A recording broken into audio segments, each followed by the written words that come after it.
Hello friends, welcome to Marketing Videos of Dr. Alka Jain. In this video, we shall try to understand the psychology of consumers shopping. There is actually a science behind it. Why consumer buys, how he buys, and from where does he buy a particular product. After the purchase, how does he evaluate the product or service bought? As a marketing learner, we need to understand the practical aspects of this psychological science. Before that, please like, share and subscribe to my channel so that you do not miss future marketing video lectures. We shall start the discussion on buying decision process of a consumer. First, we need to understand various roles in buying process. Buying process is affected by many players in the process of buying, even if this is only one person who purchases the product or service. People are affected by these different role-playing persons and also affecting the buying decision and the decision process. Kotler has differentiated 5 specific roles. First role is initiator, who first suggests the idea of buying the product or service. Second is influencer. This is the person or persons whose views or advices influence the decision. Then we have deciders who actually decide whether to buy, what to buy, how to buy and where to buy from. Next is buyers who make the actual purchase. In the end, we have the user who actually consumes or uses the product or service. Kotler has identified 4 types of buying behaviors. First is complex buying behavior. This is the type where all the stages of the buying process take place and the buyer gives enough time and due consideration to each stage. Kotler has called it complex. I would have named it as serious buying because this behavior is reflected when the product is expensive or one-time buy, like a personal computer. In Kotler's words, this behavior applies when product is expensive, bought infrequently, risky and self-expressive. Buyer first develops beliefs about the product, then develops attitudes about it, and finally makes a thoughtful choice. So he himself has given this kind of buying behavior a thoughtful one. So complex buying behavior is serious as well as thoughtful. Knowing this, marketers can help educate buyers about their product. Second type of buying behavior is dissonance reducing buying behavior. The customer is again using an expensive product or service which is not bought often by the family, and there is very less difference noticed between various brands for the same product. We see all the roles: initiator, influencer, decider, buyer and user in this kind of buying behavior. For example, when you buy a car for the family, you may face a lot of difficulties in making the decision which car model to buy because all car models or brands provide the customer with similar experiences. Kotler says that this kind of behavior applies when the product is expensive, bought infrequently and risky. Buyer shops around and buys fairly quickly. Then later experiences dissonance but stays alert to information supporting. In this type of behavior, it is likely that consumer regrets his brand purchase and feels that the other brand was better. Third type is variety-seeking buying behavior. This type of buying already has a set of definite alternatives to make choices from for the purchase decision. But here evaluation of alternatives is the most engaging stage of the buying process. Remember when you tried a new restaurant on a Sunday evening? You were showing this variety-seeking behavior. In Kotler's words, it applies when buyer switches brands for the sake of variety rather than dissatisfaction. Buyer has some beliefs about the product, chooses a brand with little evaluation and evaluates the product during consumption. Influencers play a major role here in this kind of buying behavior. This kind of behavior is also seen for those food items which have various brands in the market, especially for the children's segment. For example, kids always want a new brand of chocolates or cookies and in some cases even toothpaste and bathing soaps also, and influence the purchase decision of the buyer. Next is habitual buying behavior. There are certain products or services which we keep buying as a habit, and evaluation of alternatives takes the least time in arriving at the decision. When you go to the same beauty salon every month for beauty treatment, you show this kind of habitual buying behavior. When your mother sees that salt is finished in the kitchen, she hardly takes a minute to tell your father that he should be having this much quantity of salt or this brand because it is a habit for her to buy now.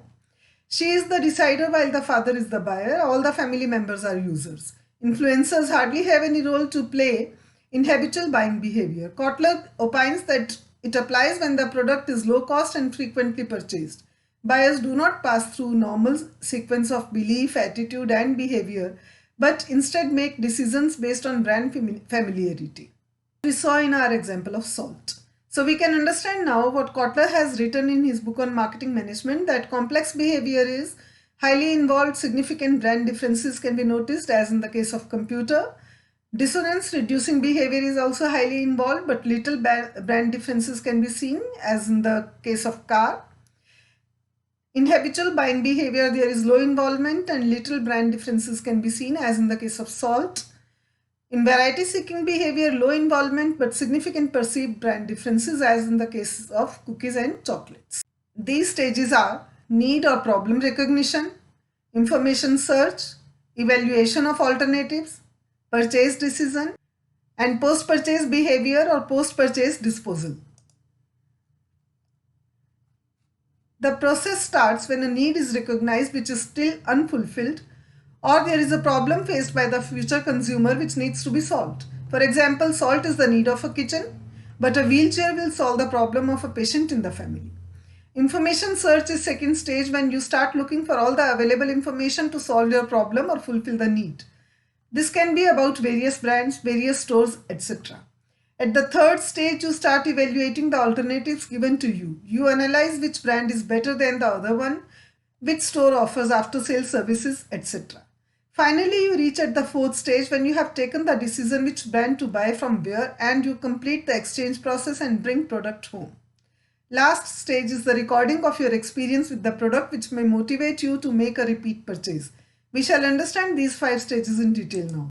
First stage is need recognition. This usually gives us gap analysis between the existing or actual state and the desired state. Even for a habitual buying behavior of salt, we can see the gap analysis done by the lady of the house. She could foresee how the food would taste without food when the salt is finished in the spice box. Imagine if you are served the food without salt in it. You yourself can see this gap which the decider analyzed for the user in the buying process. After observing this gap, the consumer will be motivated to change the status to the desired state. Problem recognition can arise due to these reasons: higher expected satisfaction, current dissatisfaction, new need, or product depletion. Higher expected satisfaction becomes the reason when previous product was satisfying the need, but you come to know about a product that can satisfy the same need better, or higher expected satisfaction becomes the reason when previous product was satisfying the need, but you come to know about a product that can satisfy the same need better. So you realize that you need a better product or your need is broadened now. For example, you were using a blue pen and a red pen. These two pens you were using for 2 colors of writing. This way your writing need was satisfied for both the colors, but when you see someone using a pen with blue and red both colors in one pen stick, your need is broadened now, as you do not want to change your pen every time you need to change the color. You need that new kind of pen now. Second reason can be current dissatisfaction. You were using a product and the need was fulfilled with some gaps, but now the consumer starts looking for a full satisfaction without any gap, and the need is recognized for a new product or maybe a new brand, as in the previous example of blue and red pen. The gap was that the consumer had to change the pen every time, but this becomes a reason of current dissatisfaction also for some customers. Third reason can be new need. New need can be generated in 2 ways. Either you come across a new product which has been produced by a manufacturer who has foreseen your need before you realized it, or you come across an entirely new need which was not existing previously. Eyeglasses and hair color are such needs. You try to solve a problem with this new product, or when you want to buy a new pair of shoes. This may be a new need if you have joined a sports club and now need sports shoes. Fourth reason can be product depletion. Depletion means reduction in number or quantity. A need is recognized when previously used product is finished. You will buy a new pair of sports shoes only when the old one is torn out and has been disposed of. Next stage is information search. Once a need is realized or you are in the process of finding a solution to one of your problems through a product or service, you start gathering information about different solutions available from the environment around you. You go and check with your family and friends and have a look at the commercial sources around you which are coming from the marketer. These can be advertisements, internet search or publicity, etc. Other public sources can be mass media and consumer organizations. In many cases, your own previous experience with the product or service in handling or using the product also becomes information. When you want to buy a new pair of sports shoes, you will share it with your friends who are already in sports and will take a decision based on their opinion. Or you come across a TV commercial where your favorite celebrity is endorsing the particular brand and you are motivated to buy it. Third stage is evaluation of alternatives. This is the crucial most stage because here the consumer is giving weightage to each and every alternative suggested to him by his friends, family, TV commercial and other advertisements, etc. This is the time when the consumer tries to answer all the questions related to a product, and remember, the parameters raised in the questions will be applicable on all the alternatives in the list. The questions can be what it is. This indicates the first P, product. Second question can be, can I afford its price, or what value will I get in exchange of this price bundle? Indication is the second P, price here. Third question can be, where do I get it from? Third P, place is also important in this evaluation. Fourth question can be, whatever is told in the advertisement, is that all true?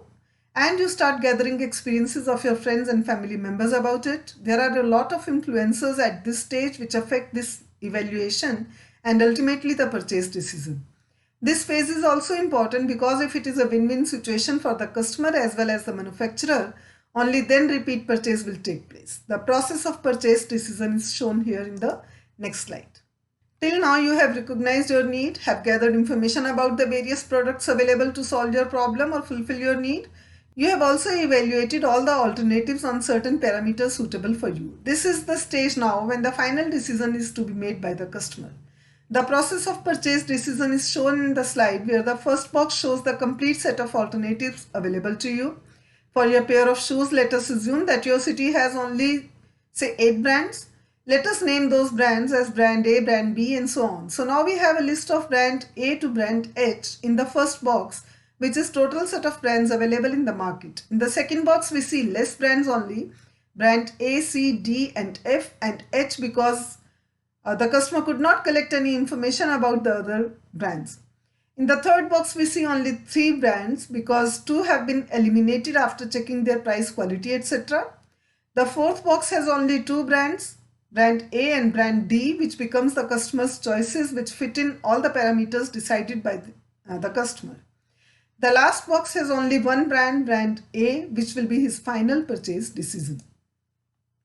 There are certain influencing factors which affect the purchase decision of the consumer when he was evaluating the alternatives. These influences can be psychological, like motivation, personality, perception, learning, values, beliefs, attitude, lifestyle, etc.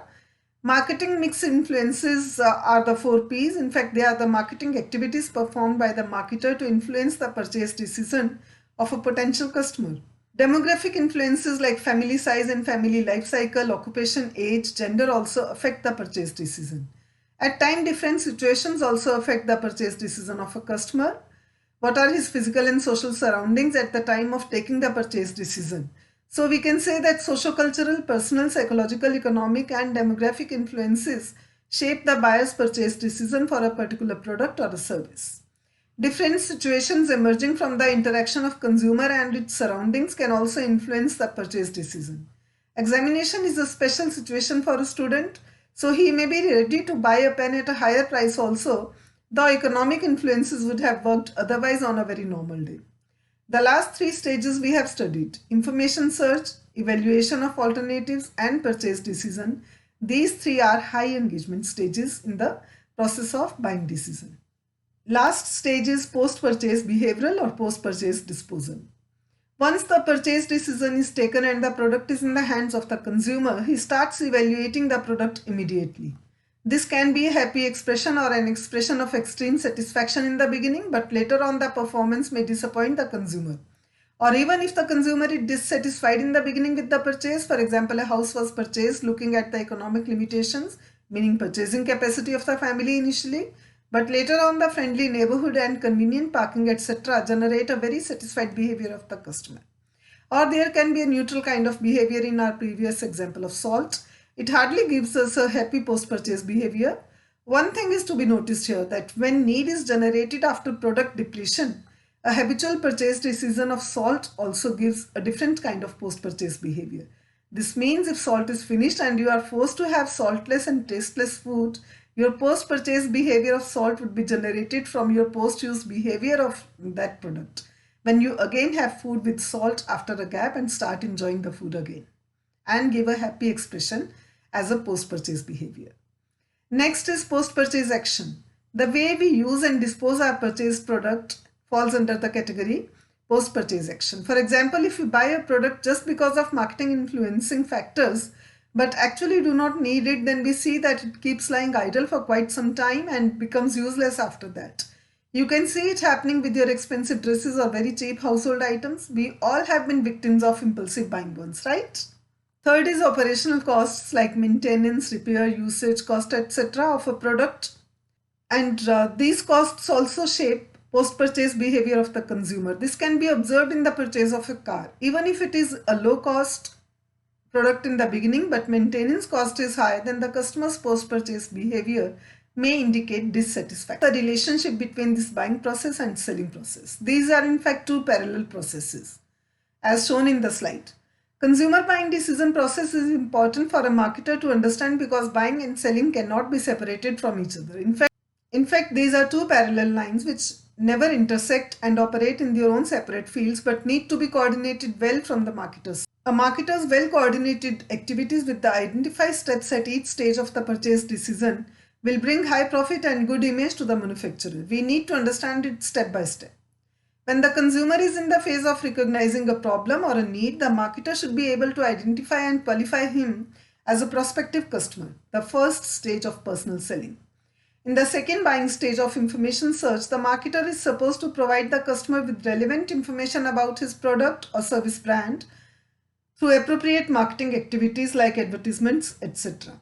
This second buying process stage should also be coordinated with the pre-approach and approach step of the selling process as shown in the diagram. Third stage in the buying process is evaluation of alternatives. This is a crucial stage, as I said previously also, for the customer, is the same way crucial for the marketer. Here the customer starts eliminating weak brands while going through the stages of awareness, consideration, choice and final purchase decision.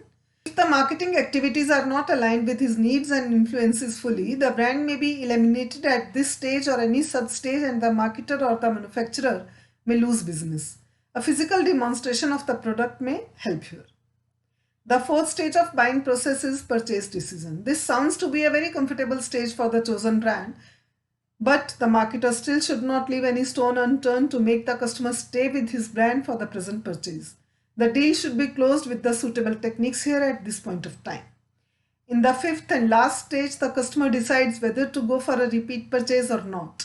The satisfied post-purchase behavior will bring the repeat sales from this stage for the marketer. Follow-up and relationship marketing will work here for the benefit of the marketer at this stage.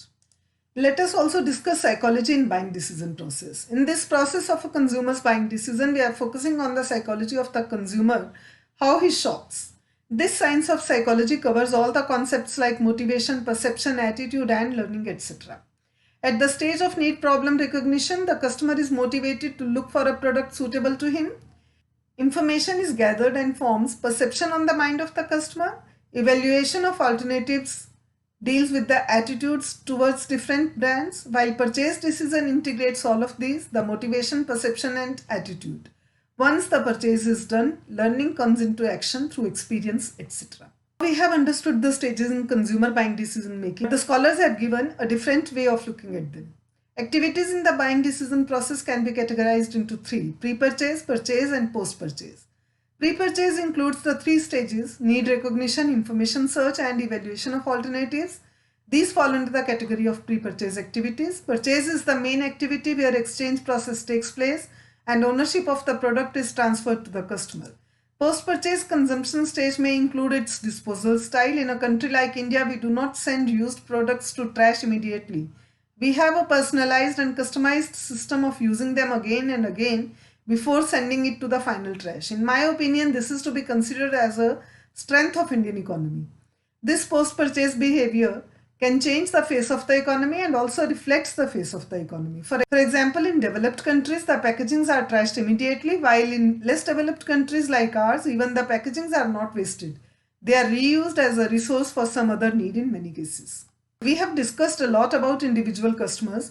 how their psychology works in buying a product, but manufacturing and services industry in any economy have two kinds of customers: individual customers and organizational customers, who behave and act differently in the buying decision making process.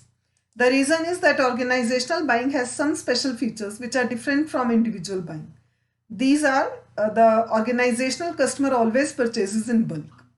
Organizational buyers and influencers can be trained purchase professionals, hence detailed value analysis is done before the proposals are invited.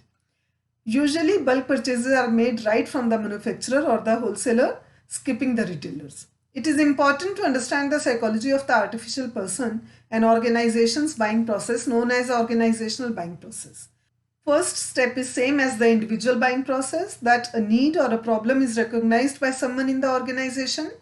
Second stage will be different, and most of the organizations follow a formal procedure and demand the recognizer to fulfill the steps like general need description and product specifications, etc. The specifications are prepared and forwarded to the immediate manager or boss, who, if found suitable, forwards it to the senior level of hierarchy, and value analysis is done at these levels. After this, a suitable supplier is searched who can supply the required product or service. The supplier is contacted and the proposal is invited. After proposal solicitation, a final supplier is selected and order is placed. Placing the order stands equivalent to purchase decision. The product is purchased and later performance review of the product is kind of product purchase behavior of the buying organization. We have already studied two types of buying decision of two different types of customers. Now we will study the buying decision towards a different type of product which has just entered the market or is entirely new. The buying process for a new product has entirely different stages and is named as adoption process instead of buying process. Adoption process is the mental process an individual goes through from first learning about an innovation to final regular use. Stages in this process are awareness, interest, evaluation, trial, and adoption. The potential customer, when familiarized with the product through marketing activities of the manufacturer, becomes aware of the product and product specifications, etc. The curiosity of the potential customer who is already aware of the product is raised, and thus interest is created. Once the prospective customer becomes interested, he starts evaluating the already existing products and brands with the new one. After the evaluation is made, he tries the product for the first time. The marketer may help the customer with free samples initially. Once tried and satisfied after the use, the product is adopted by the customer. In the repeat purchase, the process will not be repeated. Instead, the individual buying decision process will be initiated and repeated for more repeat purchases. Friends, now we are in a position to understand buying decision process as a system. Why is it important for us to understand buying decision process as a system while we have already understood it step by step? It is in fact interesting to see buying process as a system where input is coming from two directions. One is the marketing environment of the product in the form of an organization's marketing activities. The other comes from the customer himself in terms of his socio-cultural, personal, experiential and psychological elements.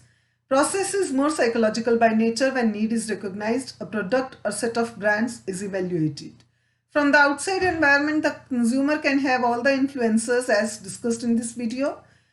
The output is the purchase itself and post-purchase behavior leading to repeat purchase or no future purchase by the customer. Studying this process as a system will help the marketer in identifying the nature of activities taking place in this process in terms of input, process and output. The marketer then can take care of the weaker areas of the system for his manufactured product separately. For example, if the leads are not being generated, then the input is weak. If the customer goes to the competitor, then the process is weak. If the customer does not come for a repeat purchase, then the output is weak. The marketer can now strengthen the three parts separately, focusing on one at a time but integrating the all three in the end. So friends, I hope we have achieved the goal of understanding the psychology of shopping. With the help of various models of decision-making process, we studied individual buying, organizational buying and decision process for a new product in the market. Also, coordination between the buying and selling process was looked at. I hope you enjoyed the video. Keep watching marketing video lectures by Dr. Alka Jain. Thank you for watching. Good luck. Bye.